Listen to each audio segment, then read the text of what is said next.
Professor Yunus সরকার নির্বাচন দিতে চায়নি। সংস্কারের অজুহাতে নির্বাচন পেছানোই ছিল তাদের মূল মতলব এবং এই নির্বাচন যেন তারা পেছাতে না পারে, নির্বাচন যেন দিতে বাধ্য হয়, সেই জন্য বিএনপিকেও তাদের সঙ্গে আপোষ করতে হয়েছে, তাদের অনেক কথা মেনে নিতে হয়েছে। এমনকি নির্বাচনের থ্রেড ছিল বলেই, প্রফেসর ইউনূস নির্বাচন দিতে চায়নি বলেই নির্বাচন যেন তারা দিতে বাধ্য হয়, এই কারণে জুলাই সনদে পর্যন্ত বিএনপি স্বাক্ষর করতে বাধ্য হয়েছে, কিংবা কৌশল হিসেবে তারা এই স্বাক্ষরটা করেছে। এরকম ভয়ঙ্কর তথ্য সংসদে ফাঁস হয়ে গেল এবং ফাঁস করলেন বিএনপির সেই সময়ের একেবারে সম্মুখ সারিতে লিড দেয়া নেতা, বর্তমান স্বরাষ্ট্রমন্ত্রী সালাউদ্দিন আহমেদ। তিনি প্রফেসর ইউনূস সরকারের যে তথ্য ফাঁস করে দিলেন, এর জন্য হয়তো কোনো না কোনো দিন প্রফেসর ইউনূস সরকারকে, গোটা সরকারকে কাঠগড়ায় দাঁড় হতে পারে, তাদেরকে কাঠগড়ায় দাঁড় করানো হতে পারে। এই আভাসটা সম্ভবত সালাউদ্দিন আহমেদ দিয়েই দিলেন। কি বললেন তিনি? কি ছিল প্রফেসর ইউনূসের মেটিকুলাস ডিজাইনের মধ্যে? নির্বাচন না দিয়ে তিনি কি করতে চেয়েছিলেন? চলুন একটু জেনে দেখার চেষ্টা করি এই ভিডিওতে। থাকবেন পলিটিক্স টিভির নিয়মিত আয়োজনে।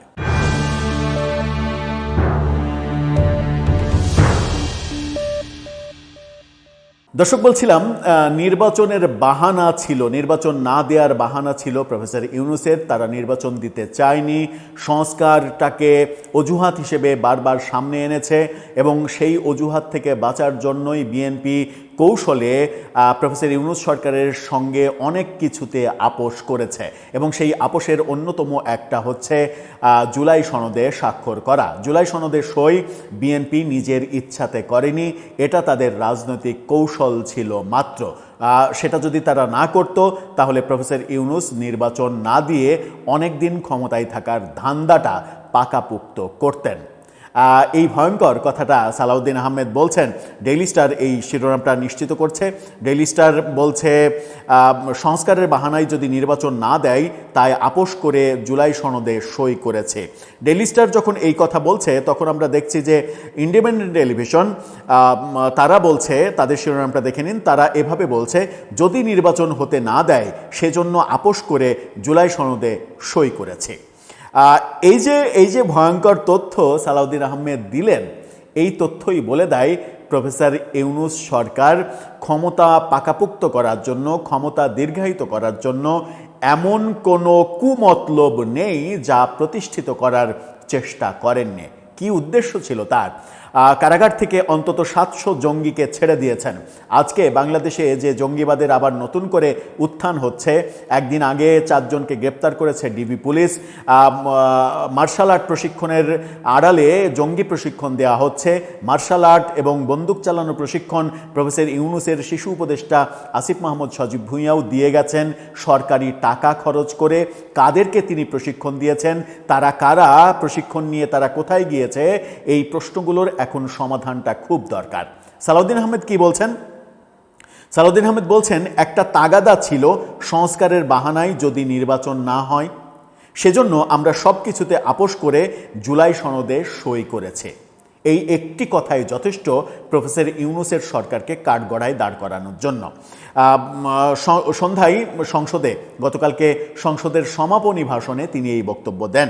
সালাউদ্দিন আহমেদ বলেছেন, ইন্টারিম গভর্নমেন্টের সময় 3টি শব্দ খুব বেশি বাজার পেয়েছে। একটা হচ্ছে সংস্কার, আর একটা হচ্ছে বিচার, আর একটা হচ্ছে নির্বাচন। তবে নির্বাচনটা বলেছে যে সংস্কার এবং বিচার সমাপ্ত হওয়ার পরে যদি কোনো সময় হলেও হতে পারে। অর্থাৎ প্রফেসর ইউনূসের টার্গেট ছিল সংস্কার এবং বিচার, এই ব্যাপারটাকে যত পারা যায় দীর্ঘায়িত করা এবং তিনি যেন আমৃত্যু ক্ষমতায় থাকতে পারেন।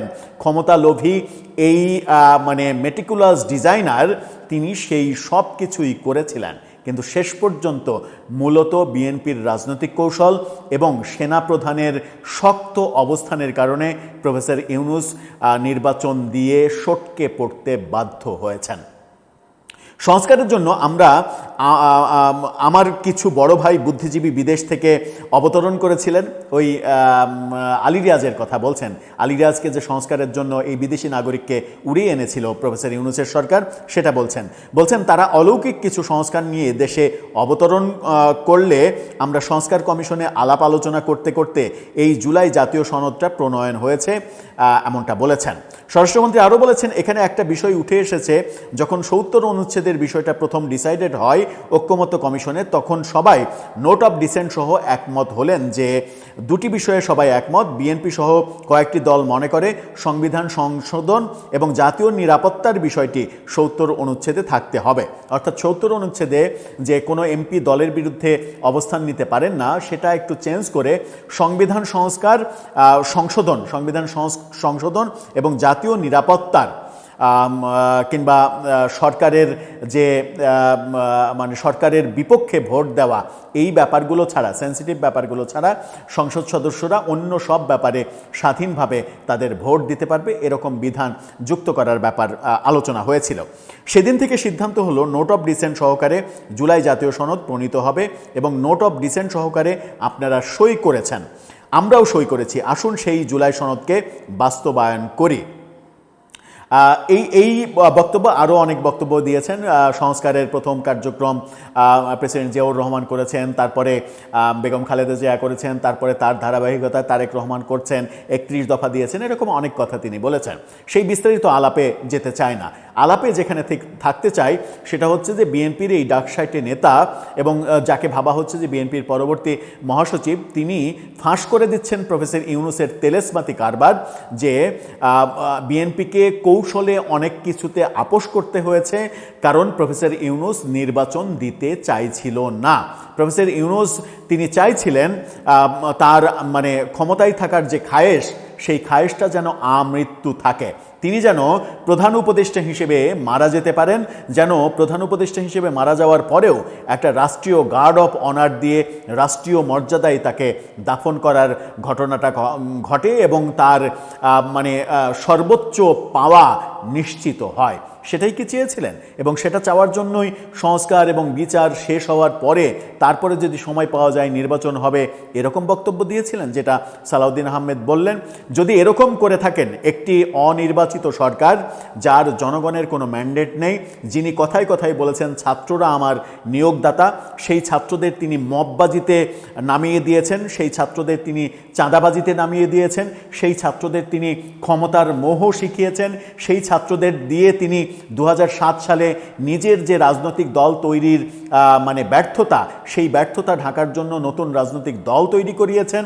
সেই দলের প্রতিটা মানে উপদল কিংবা প্রতিটা উইংয়ের নামের সঙ্গে তার যে নাগরিক শক্তি দলের নাম ছিল, সেই নাগরিক শক্তির শক্তি শব্দটা অ্যাড করে দিয়েছেন। সব কিছুতেই বোঝা যায় এই পুরো প্রক্রিয়াটা তার নিজের। এবং আগামীতে যদি এরকম দৃশ্যও আমরা দেখি যে সেই দলের চেয়ারম্যান হয়ে গেলেন প্রফেসর ইউনূস নিজে, তাহলেও আমাদের অবাক হওয়ার কিছু থাকবে না।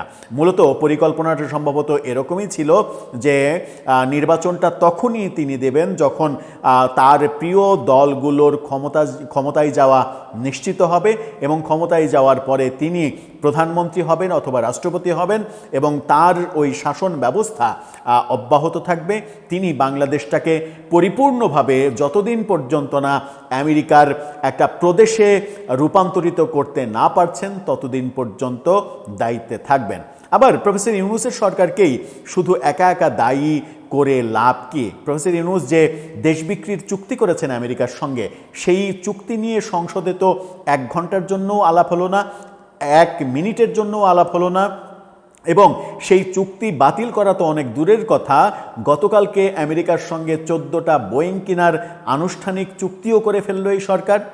তাহলে এককভাবে প্রফেসর ইউনূস সরকারকে দায়ী করাটাও কতটা যৌক্তিক, সেই প্রশ্নও তো উঠতে পারে।